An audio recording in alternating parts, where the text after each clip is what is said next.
I've been drinking the soda water. Oh, well, in that case, Woody, make me a double martini. One of us is getting driven home tonight. Clinking glasses and quick-fire laughs of Cheers made it a 1980s staple. Yet, behind the bar, not every beloved face lingered as long as fans might remember. Here's a countdown uncovering the untold reasons familiar Cheers faces simply vanished. Number 1. Woody Boyd from Cheers. Let's go back to the clink of mugs and laughter at a Boston bar where everybody knows your name. After the sudden loss of Coach, Cheers welcomed Woody Boyd in 1985, a bright-eyed Indiana farm boy played by Woody Harrelson. Woody's naive warmth won over viewers and became the show's beating heart, filling the void left by Coach and the tight-knit crew. But few fans knew just how close they came to losing him. As Cheers soared in the ratings, Harrelson's movie career ignited with hits like White Men Can't Jump. By the late 80s, studio execs and even his fellow cast wondered if he'd stick around. Despite fresh fame and big-screen offers, loyalty kept Woody behind the bar until the very last call in 1993. Imagine Cheers without its gentle soul pouring drinks and corn-fed wisdom. That sense of almost lost innocence deepens your nostalgia, a reminder of how close even iconic TV families can come to real change. Next time you hear that theme song, listen for what almost slipped away.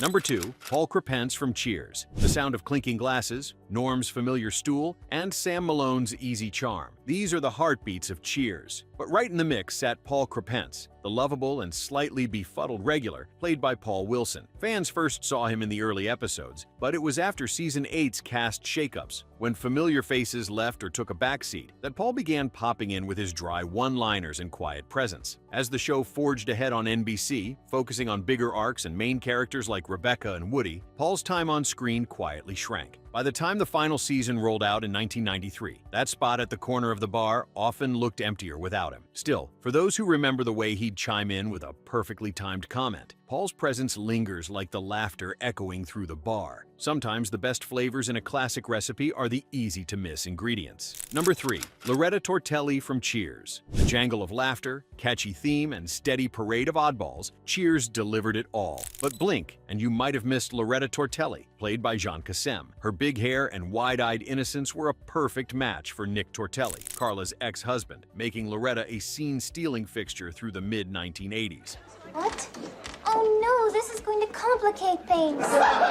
She was Nick's new wife, delightfully ditzy and keen to croon a tune, appearing on Cheers before spinning off in The Tortellis on NBC in 1987. But when viewers didn't bite, Loretta vanished from the Cheers universe almost overnight. Her absence marked a shift. No more frequent custody squabbles or chaos from Carla's wild home life front, and, center on the show, the bar's ensemble tightened, letting Sam, Diane, and the regulars shine. Watching the jukebox blink away in the background, you realized change can come quietly, even in a place where everyone knows your name. The next round of memories is just ahead, waiting to be poured. Number 4.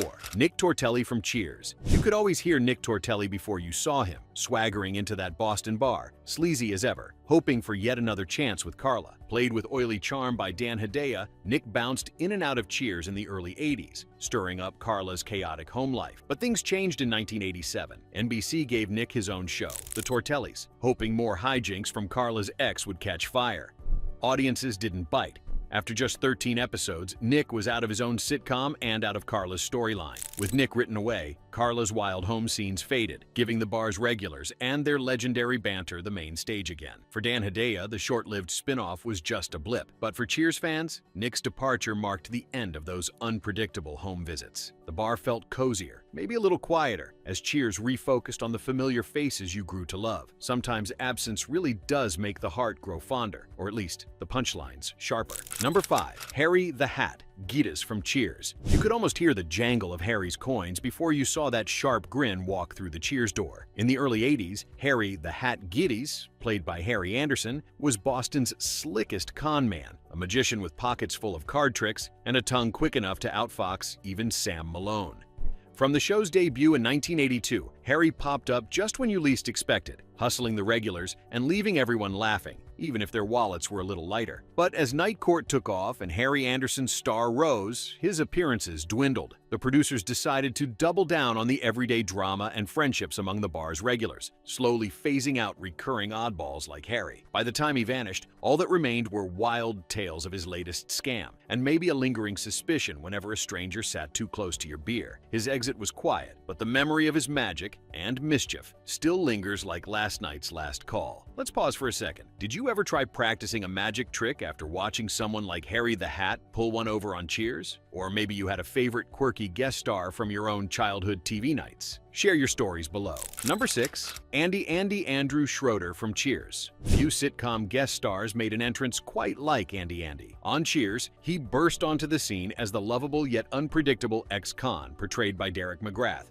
First appearing in 1983, Andy's rough-around-the-edges charm brought chaos and comedy to the bar. He famously dated Diane, adding both hilarity and a hint of danger that kept regulars and viewers on their toes. But after a handful of unforgettable episodes, including his last appearance in Season 4, Andy simply faded away. Behind the scenes, McGrath shifted focus to new projects, while the writers opted to streamline the Cheers cast into a more consistent, reliable ensemble. As the show found its rhythm, there just wasn't room for Andy's brand of wild unpredictability. Cheers thrived, but that sense of anything can happen energy walked out the door with Andy. Next round, the bar gets a little quieter, but the stories are only getting deeper. Number 7. Diane Chambers from Cheers. Picture Diane Chambers, the witty waitress with a flair for the dramatic holding court behind the bar at Cheers. Her chemistry with Sam Malone lit up television throughout the early 80s, serving sharp banter as reliably as Norm's beer. But in 1987, after 5 seasons, Shelley Long decided to chase new horizons in film, and Diane's last round was poured in the emotional finale of Season 5. Her exit didn't just end a romance. It forced the show to reinvent itself. Suddenly, Cheers' romantic will they won't they sizzle gave way to the practical, career-driven Rebecca Howe, played by Kirstie Alley. The tone shifted overnight. The intellectual tug-of-war was out, replaced by awkward office antics and fresh one-liners. Half the audience kept rooting for Sam and Diane, a pairing so iconic that it still sparks debates at family dinners. Diane's departure closed one chapter of TV magic and set Cheers on a bold new course. In that quiet, bittersweet finale, you could almost hear glasses clinking to what might have been, and wonder what new surprises Cheers would uncork next. Number 8. Robin Colcord from Cheers. The moment Robin Colcord sauntered onto the Cheers set, he turned the bar upside down.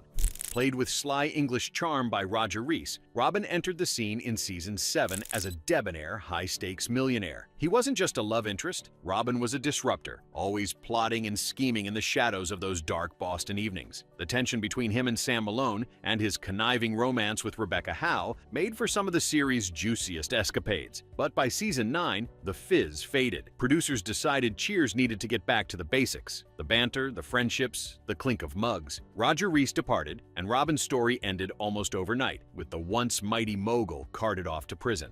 It was a sharp left turn, wrapping up one of TV's more soapy arcs. With Robin's exit, Cheers reclaimed its cozy barroom focus, trading investors and intrigue for cold beer and warm laughs. Sometimes the wildest guests are only meant to stay a few rounds, never forever. Number 9. Eddie Lebec from Cheers. You can almost hear the buzz of bar chatter the moment Eddie Lebec's arc came to its abrupt end. On Cheers. Introduced in Season 5 in 1987, Eddie skated into Carla's life as the wisecracking, hockey-playing sweetheart fans quickly embraced. Their whirlwind romance delivered a shot of energy to the beloved Boston crew, especially for Carla, played by Rhea Perlman. But by Season 6, everything changed. Suddenly, Eddie was gone, the victim of what may be the most memorable Zamboni accident in sitcom history. Publicly, viewers were shocked by the comedic yet grim exit, but whispers backstage told another story. Actor Jay Thomas reportedly made an off-the-cuff comment about Rhea Perlman on his radio show, sparking a swift and permanent farewell for Eddie. The show's writers wasted no time. Carla was a single mom again, while fans wondered how something so funny could end so fast. Farewells in sitcoms can be ruthless. Sometimes a punchline lands harder than anyone expects. And with Carla's world forever changed, Cheers marched on, ready for its next round. Number 10. Ernie Coach Pantuso from Cheers. There was something comforting about walking into the Cheers bar and finding Coach, played by Nicholas Colasanto, behind the counter. With his gentle smile and lovable forgetfulness, he gave Sam and the whole gang a sense of home. But after Season 3, something changed. The wisecracking, warm-hearted Coach stopped showing up, leaving a hush in his usual corner. In real life, Nicholas Colasanto passed away in 1985, a sudden loss that shook the cast and viewers alike. The writers of Cheers paid tribute the only way they could, quietly letting Coach's absence be felt rather than explained with fanfare. For fans who tuned into NBC each Thursday night, the empty stool and the way Sam or Diane would sometimes cast a missing look, that direction spoke volumes. Cheers writers understood that some goodbyes are quieter and more powerful than words. In every laugh and clink of glasses, Coach's memory lingered, proof that sometimes presence is felt most in its absence. And as the story pressed on, Cheers kept a little space warm for the friend who had helped make the bar feel like family.